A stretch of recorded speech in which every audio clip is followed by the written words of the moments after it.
In Psychonauts 2, there are a whole bunch of new enemies that add a lot more variety. We definitely wanted to take the enemies you took from the first game and kind of push them forward. Censors are creatures in your mind that stamp out thoughts that don't belong.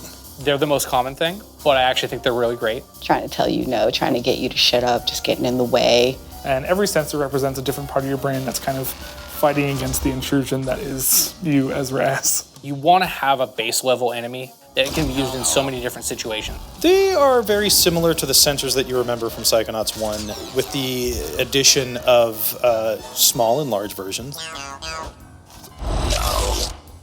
Just because, when you're in someone's mind, everybody's sensors may be slightly different. And so you have the brain in the jar level, which is very brightly colored and vivid. And, those sensors are all colored similar to the level around you. And they're the sensor that you know and love. Or hate.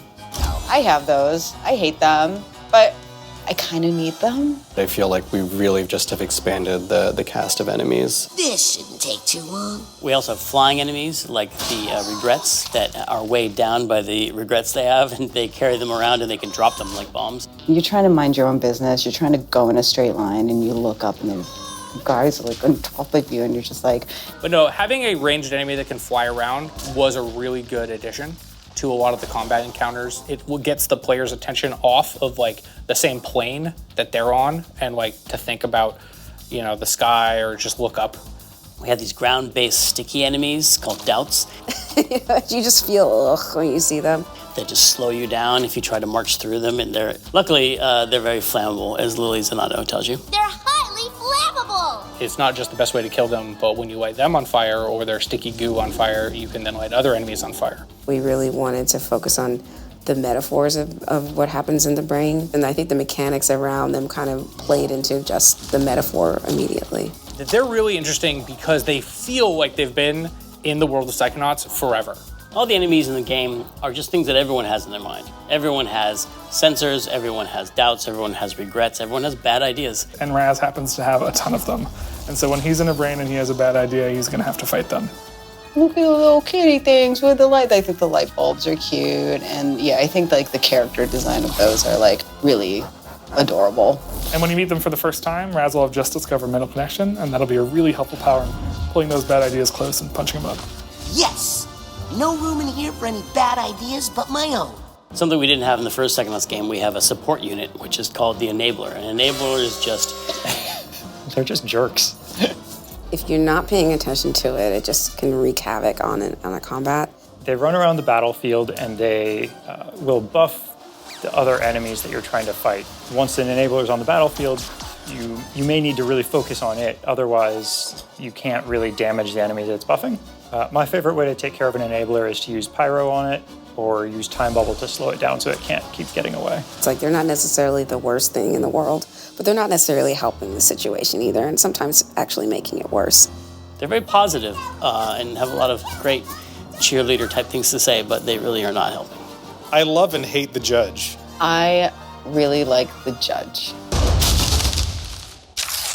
Court is in session.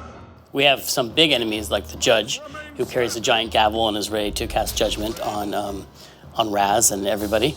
The judge is a very tough enemy to fight and does a lot of damage, but he's big and he's got a lot of personality, so it's fun. I actually thought he was going to end up being a mini-boss throughout the game.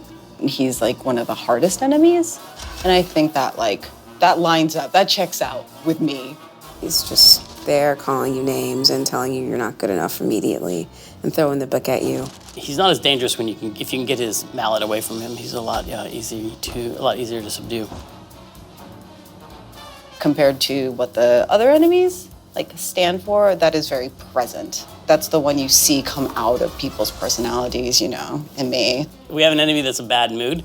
That just appears and can cast a bunch of darkness on the player's vision. Because sometimes they just come out of nowhere, sometimes they're caused by something. You have to figure out what is causing the bad mood, and you do that with, I don't know if I should spoil that. No.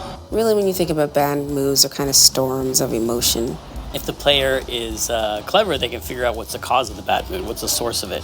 And by eliminating that source, they can get rid of the bad mood out of the mind. There's got to be one more. Oh. Too many things are here. We also have panic attacks that are very fast and overwhelming. I like how they show up. Whatever you do, don't have a...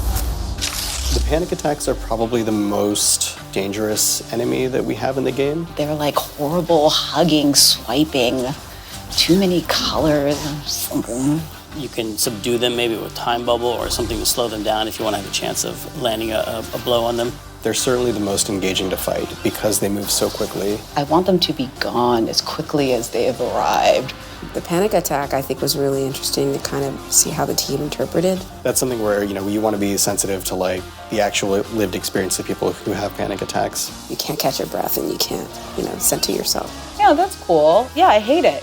That's the nice thing about working on Psychonauts. Sometimes you're just like, this makes me really uncomfortable. Yeah, let's do that. So we really kind of dug into the mental metaphors and how it affects a person and really looked for mechanics that paired extremely well with that. I'm like, this would be great in real life if they were out there and not here. All of these would be better if they were not in here. I guess that's the whole point, isn't it?